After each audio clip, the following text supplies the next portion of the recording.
2 years ago today, the 20th of August, 2023, Oblique Seville ran 9.86 and was the fastest qualifier for the World Championship 100-meter final. But it was not him that won the final. In fact, it was Noah Lyles claiming his first 100-meter global gold medal with a time of 9.83, 500ths ahead of not only Oblique Seville, but Silesia and Zarnell Hughes, who finished second and third respectively, meaning that Oblique, despite running the same time as them, lost when it came down to the thousandths of a second and did not attain a medal. This year, however, on the 20th of August 2025, just weeks away from that World Championships rematch, this time in a storm. Ridiculously wet, windy, rainy, cold conditions. It's literally the least ideal for a 100-meter race. And despite this, Oblique Seville ran 9.87 to win the race ahead of Noah Lyles, who ran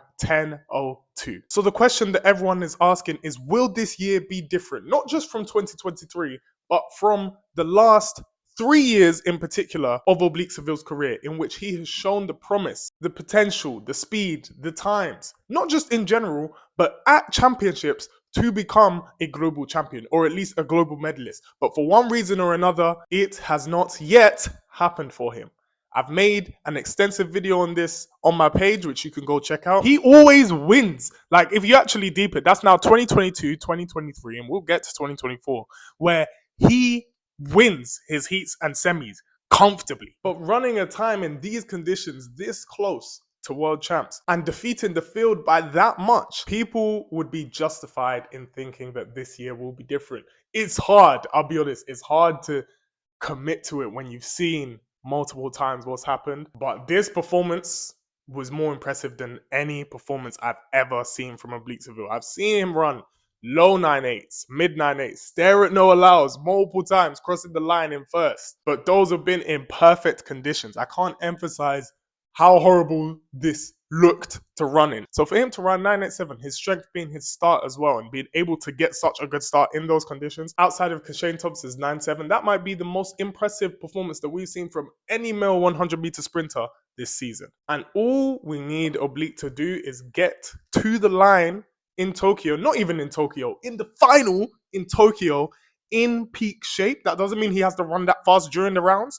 Just get through the rounds, chill, jog if you can. And if he's there in that shape, physically healthy, mentally ready, he's a legitimate contender for gold. But those are two big ifs. They're not just ifs that you can sweep under the rug, because those have been the two things that have stopped him to this point. So let me know in the comments whether or not you think Oblique can do it, whether or not you think this is his year, because his competition seems to be in US champion Kenny Bednarek, who ran a 9.79 at those trials. Jamaica champion Kishane Thompson, who ran a 9.75 at his trials. And Noah Lyles, the reigning world and Olympic champion, whose times this season have not been as impressive as his contenders. And I said just a few days ago that I do not think Noah Lyles has it in him this year to get it done. So the concept of him running a high 9.7 to win the final was realistic.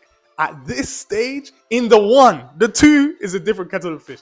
In the one, I just don't see it. Everyone has been emphasizing the fact that, yeah, he's been injured and he's only had a couple races, whereas all these guys have had these races. So by Tokyo, he's just magically going to be better. I don't believe that that's the case. Is these other athletes having months of races under their belt an advantage over him?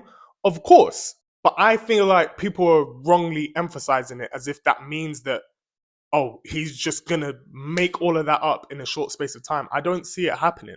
Race prep matters. Being fast throughout the season matters. Not everyone is Usain Bolt that can just be injured all season and then just turn out and just run a time way faster than we'd seen from him the rest of the year. You can only do that if your flat speed is way faster than everyone else. And that's not the case with Noah Lyles. Noah Lyles at peak throughout these seasons has been slower than the Jamaicans. He's just turned up when it mattered most in the 100 meters. But sometimes you need to notice the patterns of an athlete, not just in this specific season, but throughout seasons, and see what's the same and what's different. I had responses on my previous video talking about how, oh, it was the same in Paris, you know, Oblique Seville and others beat Noah Lyles on the way to the final and had much faster times than him, but when it mattered most, he turned up. And that was true, but this is not the same. As I said in my last video, Noah Lyles was running 9.8s consistently leading up to the Olympics. The year before, even though he qualified for the World Champs running a 10.0 in third place at the US Trials, he had been running fast leading up to the championships, meaning that all he had to do was execute his best race when he got there in 2023 and in 2024. In 2025, he has to be a lot better than he's been over the course of the season. And it's like, if you watch interviews, it's like he's constantly trying to convince us or even convince himself, which is obviously necessary as an athlete, positive self-talk and all of that, that he will be in shape in time. But we know Noah Lyles is a confident guy. He's not normally having to try and convince the crowd or himself that that will be the case. Ariane got the best of me on the turn. I ain't worried about that. I saw him reach his top speed and I said mine is faster. Darnell Hughes, the Brit, I've got to say he's quite useful. He's cute. I truly believe I'm going to break the world record. If no one 965, I'm running faster. That's what they all say until they get beat. Trying to think of the last time I had competition in the 200. Sorry.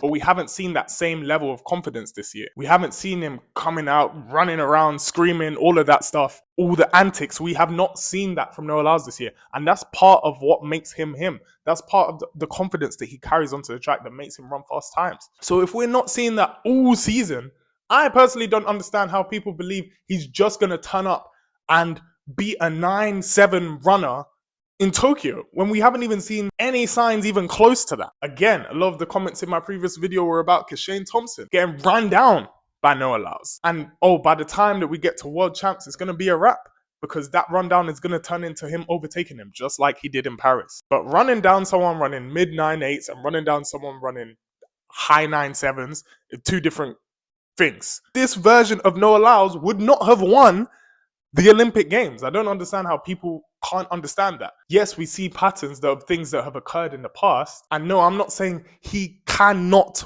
win the World Champs. I'm just saying I'm acknowledging that something significant has to change. People are assuming that this is just a natural trend, that he's on track to catch up Oblique. He's on track to catch up Kishane. And I'm saying something needs to change, whether that's their performance dipping at the champs or him having a massive spike despite only having one race before the champs and one sub 10 time this year. One of those things has to change for Noah Lyles to win this championship. But that's my opinion. You let me know yours in the comments. By the time you see this video, at least if you're in my country, it's highly likely no longer going to be the 20th of August anymore. It'll be the 21st, which is my birthday. So if anyone wants to give me a nice little birthday present, subscribe, maybe help me get to 6K. That would be much appreciated. OKO TV is a place to be for these World Champs. We'll be covering every storyline on the way to the champs as well as at the champs. Shout out Usain Bolt as well. I just wanted to be the first to say happy birthday to you as well. Thanks for watching OKO TV. It's been real.